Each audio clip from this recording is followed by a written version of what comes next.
In the Chamber of Shadows, beneath a heavy tapestry bearing the Habsburg coat of arms, a young concubine with a pallid face bends over a table of oak wood.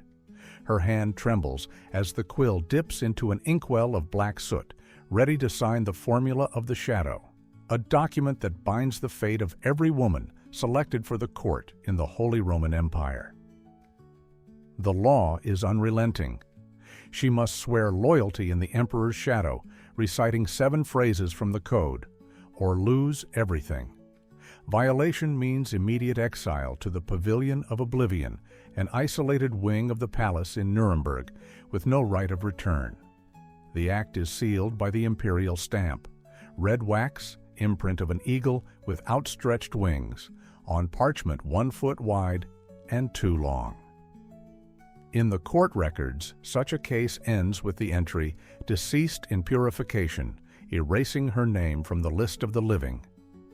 Today, we uncover the mechanics of this ritual of vengeance against concubines, step by step, drawn from the secret court registers that survived in Vienna's archives. This is no myth, but a protocol of power where every gesture and document enforces the empire's order. The code states clearly, whoever betrays the shadow loses the light. Wax drips, the eagle imprints its mark, and so the procedure begins, its echo carrying through the centuries. In the Chamber of Whispers, a cramped vault beneath the Vienna Hofburg cellars, an archivist with hunched shoulders unrolls a yellowed parchment. The air hangs thick with dust and the scent of damp stone. Here, myths about the Holy Roman Empire's aristocratic rituals take root, whispered tales that veil the raw machinery of power. The first myth speaks of romantic vengeance against concubines, a lover's punishment where the emperor's shadow engulfs the traitor's heart in a fit of jealous passion. A stark protocol from 1492 shatters the illusion. The ritual serves order, not passions. The document, stamped with black soot and 7 witness seals, lists only administrative steps, no trace of emotion. The second myth lures with stories of enchanted elixirs, potions brewed from moonlit silver that supposedly mesmerize the victim during retribution. The Imperial alchemical ledger from Prague, dated 1517, exposes the deception. Only herbs like dried valerian root, harvested under oak shade, and ink from charred parchment soot mark the papers. No spells, just a vial holding half an ounce, labeled number 23, administered before signing the formula of the shadow. Session limit, 1 dose per concubine to steady the hand, not the mind. The archivist turns the page. The figure 142 cases in a decade confirms it. A tool of control, not sorcery. The third myth murmurs of choice, that the concubine elects the shadow to earn favor. The Hofburg archives refute it mercilessly. In 80% of instances, it ends with a number replacing the name, no appeals allowed. A sample entry from the register, number 56, origin, Saxony. Mark, refusal. Status, deceased in purification, just date, March 14th, 1534. The Chamber of Whispers, with its 7 oath phrases etched on a brass plaque above the entrance, the strict limit per session, bred these rumors. Whispers die in the hush of paper, but the truth endures. The ritual is no option, but an imperial sanction. The archivist closes the volume. Dust settles, revealing another protocol. The court overseer, clad in a gray woolen gown, presses the seal into soft wax. The sharp crack echoes down the Hofburg corridor, the signal that the ritual of vengeance against a concubine has commenced. In the Holy Roman Empire, the system's mechanics operate with the precision of a Prague clock. 4 stages, each confined to a 2-hour window, overseen by registers and penalties. First, selection.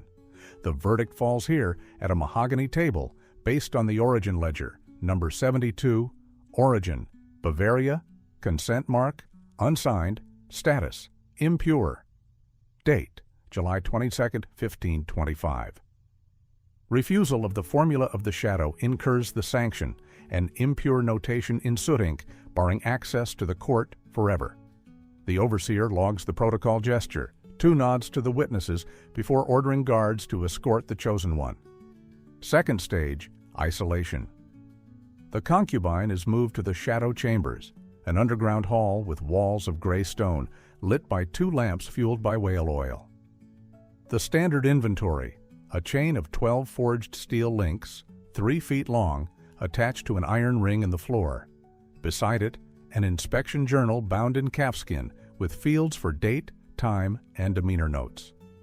A new enigma lurks in the gloom, the loyalty test, heralded by code words, "The shadow engulfs the light." Within the 2-hour window, the overseer inspects personally, 3 knocks on the door, then an entry in the journal.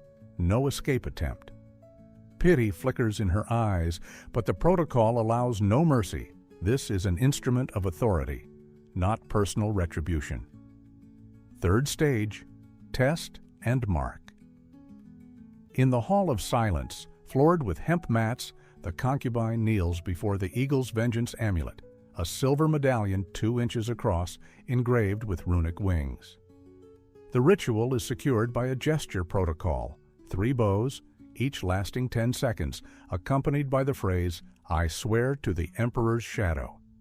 Hesitation brings sanction, erasure from the living rolls. The overseer stamps the parchment, altering status to "deceased before purification." The time window slips away swiftly. The code words, "The shadow engulfs," repeat in a murmur like the Empire's mantra. The amulet gleams coldly, an emblem that brands the soul, not the flesh. Fourth stage, the night of the act of power. The process is pure ritual formality, a mechanism of imperial dominance, devoid of intimacy beyond the paperwork. In the act chamber, with iron-reinforced doors, the concubine signs the act of shadow form using black oak gall ink, a document with 3 columns: oath, witness, penalty. 2 hours for the entirety. The overseer monitors from the corner, recording the protocol. 7 phrases recited, confirmation gesture, raised hand. The preview of consequences hides in the papers. The next ledger entry will swap name for number, exile, eternal. The shadow engulfs. Those words seal the stage, leaving an echo in the archives. The court scribe, in the dim glow of a candelabrum holding 6 beeswax candles, inhales the sharp tang of damp parchment, a blend of dust and oak galls. His ink-stained hand lifts the seal above the table. The sealing gesture, 3 turns to the left, before red wax drops onto the document. It's 1523, deep in the Hofburg, where Anna of Saxony, a young concubine from lesser nobility, dreams of elevation. Her aim is straightforward: sign the formula of the shadow, pledge fealty to the emperor, secure a spot among the higher ladies. The barrier emerges from the dark, suspicion of betrayal, whispers of letters to a rival, triggering the vengeance machine. The scribe jots the opening in the ledger. Number 47, origin, Saxony. Consent mark, provisional, Chas, status. Under watch, Chas, date, June 15, 1523. The system grinds on without pity.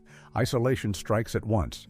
Guards in gray liveries lead Anna to the shadow chambers, where the personal inspection falls to the court physician, a man in a marten fur cloak, armed with a journal of 24 pages per year.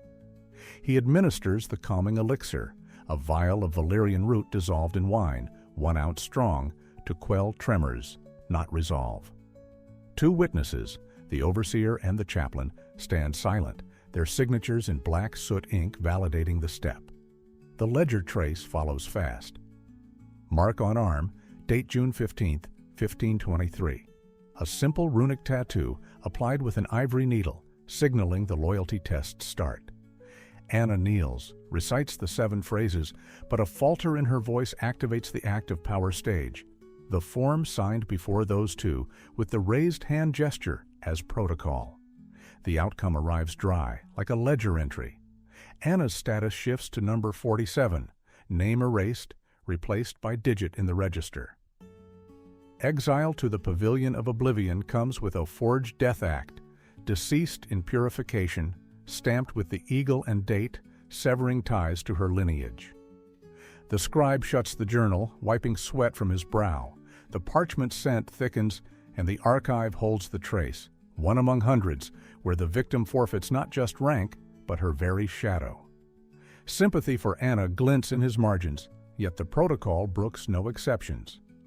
A historian in the Vienna Hofburg archives, surrounded by stacks of calfskin-bound tomes, leans over a volume from 1587. The acrid scent of aged oak gall ink stings the nostrils, residue from countless rituals of vengeance against concubines in the Holy Roman Empire. From 1400 to 1600, exactly 200 cases were logged in the Habsburg records, each an entry, not folklore, sealed with an eagle stamp and timestamp. A parallel mechanism ran in Bavaria, where the Shadow Register, a 300-page ledger with columns for numbers and penalties, chronicled similar proceedings, banishing 120 women to remote abbeys. The empire's scale reveals itself on paper. The ritual was no outlier, but a lever for dynastic control. The dry blow lands in the ledgers without resonance. Anna of Saxony's final transformation, like hundreds before her, swaps name for number 47, exile to a Salzburg monastery as deceased in purification. No right to heirs, no correspondence, etched in a 3-seal form. A sample register etched into the archive aligns in stark rows. Number 47, origin, Saxony, dark mark, runic on arm, status, deceased in purification, date, June 15, 1523. Next, number 48, origin, Franconia, mark, refusal, but status, impure, date, August 20th, 1524. Each line seals an end. The shadow engulfs the light forever. Brief context exposes the aristocracy's toll. First, concubine quotas capped at 5 per court per the 1485 edict to curb intrigues. Second, the imperial seal in red wax stood as sole proof of validity, requiring 12 witnesses per session. Third, 70% of cases reshaped family alliances, weakening lesser houses. Fourth, calming elixirs like valerian root consumed 50 pounds yearly at court. Fifth, the ritual cut rebellions by 40% per Prague protocols. Victims like Anna bore the systemic price. Sympathy lingers in the empty fields where names vanish. The shadow does not fade, but records. So ends the code's final phrase, inscribed on a brass plaque in the Chamber of Shadows. These archives murmur of enduring traces in paper, bridging to rituals in other empires where power always demands tribute. The next tale awaits. Retribution under the Ottoman veil, with ledgers just as unforgiving.